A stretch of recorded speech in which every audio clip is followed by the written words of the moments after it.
Can you really figure out how someone handles a crisis just by watching how fast they walk down a hallway? Or how quickly they make decisions just based on how they sit in a chair. Exactly. Yeah, Sounds like a parlor trick, right? yeah. And what about this one can a single picture, just one photo, reveal your biggest vulnerabilities? It feels like something a mentalist would do on stage, right before they guess your PI. It does. It has that feel. But today, we are diving into a framework that says, yes, these things are actually possible. It's called the RBYG Behavioral Patterns, developed by Abdulatif Al-Bustani. And I think we should clarify the mission here right off the bat, because when you talk about personality tests, people get, well, defensive. They think, don't put me in a box. Right. I'm complex. I contain multitudes. I certainly don't want to be just, a color code. Which is fair, but the source material is really clear that this isn't about labeling people. It's a tool for strategy. A tool. Yeah, it's about understanding the cheat codes for the people in your life, your boss, your spouse, even yourself. It's less about who you are and more about how you predictably behave. I love that. Cheat codes for human interaction. So where does this RBYG theory come from? Is it brand new? Not at all. Yeah. It actually has pretty deep roots. It's a modern evolution of the DISC personality profile. Oh, from the 20s. William Marston. That's the one. The same guy who created Wonder Woman, believe it or not. The lasso of truth. Makes sense. It does. But what Al-Bustani did here was take that foundation and integrate it with some really modern principles. Things from cybersecurity and situational analysis. Cybersecurity. Okay, that seems like a huge leap. What does my firewall have to do with my personality? Well, think about what cybersecurity is at its core. It's about predicting threats, right? Finding vulnerabilities, analyzing patterns. To see where a breach might happen. Exactly. So if you apply that same thinking to human behavior, you get a system for decoding signals before the conflict occurs. It treats our behaviors like data points. Threat modeling our relationships. I'm hooked.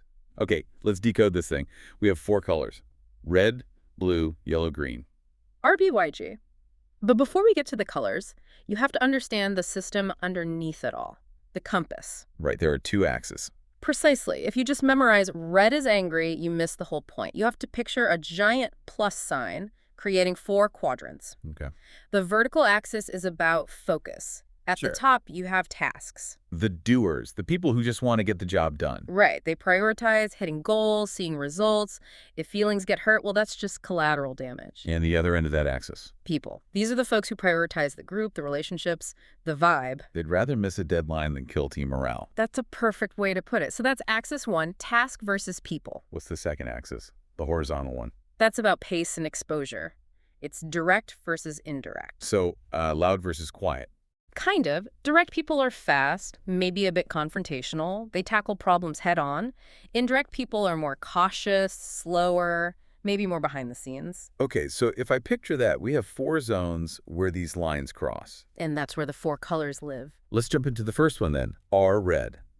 The source calls this one the practical. The practical, yes. They sit in the quadrant that is task-focused and direct. Ooh, that sounds intense. Very. Their core motivation is power and control. Think of a general on a battlefield. Strong-willed, fast-paced, totally focused on results. I think I know a few of those.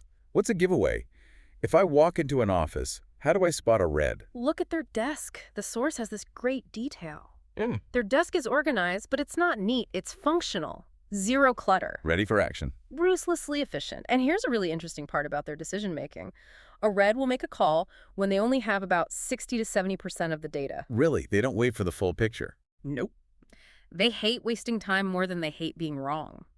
They figure they can just fix it on the fly. So in a meeting, they just get to the point. Exactly. No compliments, no small talk, just the bottom line. If you start talking about the weather, they've already checked out. Okay, so what happens when you put them under stress? If a project fails or you challenge them. They attack. That's their default. They fight back.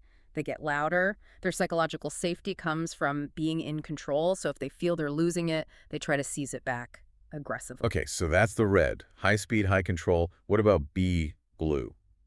They're also task-focused, right? So they should get along with reds. Yes and no. They're task-focused, but, and this is the key difference, they are indirect. They are the analytical. So if red is the general charging in with a sword, blue is the what? The sniper. The sniper is a great analogy, or a grandmaster chess player. They are watching from a distance. Their motivation isn't power, it's accuracy and correctness. The perfectionists. Absolute perfectionists. The source says they expect zero mistakes. Zero. In a human environment. That's impossible. So a blue, it's the standard. And unlike the red, who decides with 60% of the data, the blue is the total opposite. They are slow. They need all the details. I can just see the conflict. The red boss is yelling, move, move, move. And the blue employee's like, hang on, I need to double check the font on page 40. It's a classic clash. And their communication is often described as cold or measured. They have this way of giving orders that's terrifyingly polite. How so? The text mentions if a blue says, it is important not to do so, what they really mean is, don't you dare do that. Subtle but deadly. Okay, and under stress, do they attack? No. Because they're indirect, they withdraw, they go silent, they ignore you. But, and this is crucial, they never forget. They keep a mental list of every mistake you've ever made. Wow. Remind me not to cross a blue. Okay, let's flip the compass. From task to people, let's talk about why. Yellow. Be expressive. So this is people-focused and direct. So like the energy of a red, but for socializing. Exactly. High speed, high volume, but all directed at fun and interaction. These are the party animals, the chaotic sales guys. Their motivation must be totally different then. It is. It's recognition, social proof, and fame. They want to be seen. They need to be the center of the room. Is there a physical clue for them? Like the red's clean desk? Check their car or their laptop. The source says they love bright colors, accessories that shout out, anything exciting and unique. So probably not the best at spreadsheets. Definitely not. They are disorganized, they hate routine, they hate boredom. The text actually says they rely on luck more than plans. That sounds like a terrible business strategy. It drives blues and reds insane, but their luck is often just their ability to charm their way out of a disaster. Lots of talking, high volume, big body language. What's their stress response? Because they're direct, like a red, they also attack. But it's different. A red attacks the problem. A yellow attacks the person. It gets verbal, aggressive, and very emotional. Volatile. Okay, last quadrant. Yeah. G. The amiable. This is people-focused and indirect. Their whole motivation is security and stability. These sound like the nice ones. The peacemaker. They're the glue. The source calls them water for fire. They're calm, patient, supportive. People just feel safe around them. They're the best listeners. I'm guessing they have a really hard time making decisions, though. A huge problem, yeah. Because they want everyone to be happy. They hesitate. They need to consult everyone. They hate confrontation. The classic, I don't know, where do you want to go for dinner? That is peak green behavior. And under stress, they don't attack and they don't really withdraw either. They just submit. They give up. They'll agree to something they hate just to make the fighting stop. So we have the 4 types. But here's where I always get stuck with these systems. I feel like I'm a mix of these. I'm not just one program. And you're not. This is where the RBYG theory gets really nuanced. It talks about your natural pattern versus your pretense pattern. Pretense, as in pretending. Like wearing a mask, yeah. Your natural pattern is who you are with your family when you're totally comfortable. Your pretense pattern is the mask you wear at work. So like a naturally fun-loving yellow who has to act like a detail-oriented blue because they're an accountant. Exactly. And that sounds exhausting, right? Totally. That gap, the energy it takes to keep that mask on all day is often what we call burnout. It's not just working hard, it's working against your own wiring. So you can wear a mask, but can you actually be a hybrid, like a genuine mix? Yes, there are combinations. For example, an RB. A red and a blue, the general and the sniper. Right. They call this one the skeptic. It's a rare mix. You get the bold action of the red with the deep detail obsession of the blue. So they want it done fast and perfect. Yes. They are constantly asking why, how, when. They are powerful, but incredibly hard to please. That sounds like a tough boss. What about a yellow and a green? The YG, that's called the fan favorite. They're loved by everyone. They can listen and support like a green, but they can also lead and charm like a yellow. Very charismatic. But what about opposites? Can you be a red and a green? That seems like a complete contradiction. It is. And the text calls this the opposite pattern. It means you have high traits in both. It creates this internal tension. Like you're fighting yourself. Or balancing yourself. The source suggests these people have very strong self-motivated personalities because they're constantly self-correcting, but they are very hard to analyze. Let's talk about how this plays out in real life. in relationships. The source has this great story, the mango scenario. Ah, yes. The mango scenario. It's a perfect example of a yellow husband and a red wife. Okay, set the scene. They're in the car. The husband, Khalid, is a yellow. He's expressive, spontaneous. He sees an ice cream shop and just yells, "Hey, mango, who wants mango ice cream?" Just being playful. Exactly. He needs that fun interaction. But his wife, Mona, is a red. She's serious, task-focused, driving the car. To her, this is just noise, a distraction. So she snaps at him. She says, "Stop this nonsense, the kids are here." And total buzzkill. He feels rejected. She feels annoyed. But the book gives another version, right, where Yeah. she uses the cheat code. Exactly.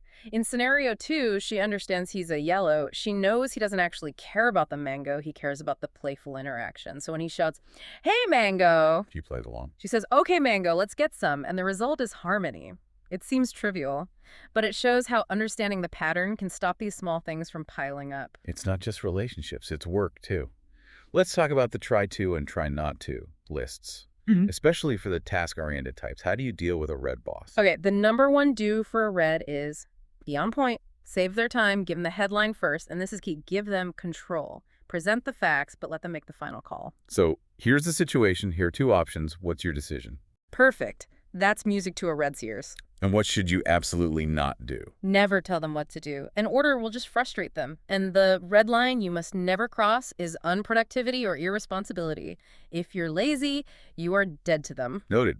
What about the blue, the analytical boss? Same strategy. Oh, absolutely not.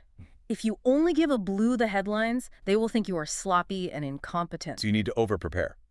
Massively. Provide deep evidence, show them the data, and give them time. If you rush a blue, they just shut down. And the don't for a blue. Don't try to manipulate them. Why not? Because they're analytical. They will catch you. They will find the hole in your logic. Also, don't shout. They hate chaos. Their red line is inaccuracy. A typo on your resume, it goes right in the trash. Brutal. Okay, let's get to the fun part, the Sherlock Holmes stuff, the physical clues. This is how you spot them in the wild. Let's do a quick fire round. Walking. I see someone coming down a hallway. What am I looking for? Speed. If they're walking fast, with purpose, cutting corners, that's likely a red or a yellow. And the slow walkers. Very slow, methodical, almost like they're measuring their steps. That's a blue. If they're just kind of relaxed, meandering, that's a green. Okay, sitting. I'm in a waiting room for an interview. Look at the posture. A red sits straight but leans forward. They're ready to pounce. Leaning in. Got it. A blue sits straight but leans backward. Backward. Why? To observe, to get the whole picture. They're creating distance to analyze. And the yellow. Oh, the yellow is probably lounging, taking up space, strange postures. They're broadcasting, "I'm relaxed, look at me." And the green. Also leans back, but in a relaxed, non-threatening way, trying to appear approachable. Last one. Clothes. Red and blue are usually formal, conservative. Red wants to look powerful, blue wants to look correct. Yellow is trendy, modern, maybe breaking the dress code with flashy shoes. And green. Organized, modest, nothing that draws too much attention. It's amazing. Once you hear it, you start picturing people you know immediately. And that's the power of it. It demystifies behavior, but you have to be careful not to weaponize it. Right. It's not for making excuses like, oh, he's a blueso, that's why he's a jerk. Exactly. It's about understanding why he's doing it. He's not trying to hurt you by pointing out a typo. He's doing it because his brain feels physically uncomfortable with mistakes. It's a tool for empathy. It shifts your thinking from this person is difficult to this person has a different operating system. It is. It's about meeting people where they are. Before we wrap up, I want to go back to that opposite pattern idea, the red-green or the blue-yellow. The text said something really provocative about them. It did. It suggested that being one of those might actually be a huge advantage, that the internal contradiction isn't a flaw, it's a feature. A self-balancing personality. Right. You have both the gas pedal, the red or yellow, and the brakes, the green or blue. It makes you incredibly adaptable. So the question for you listening is, are you trying to flatten yourself into just one box? Or are you embracing the contradictions? Because that tension, that might just be your superpower. It's what makes you resilient. So next time you're out, watch how people walk. Watch how they sit. Don't judge it. Just decode it. It might tell you everything you need to know. Thanks for diving in with us. See you next time.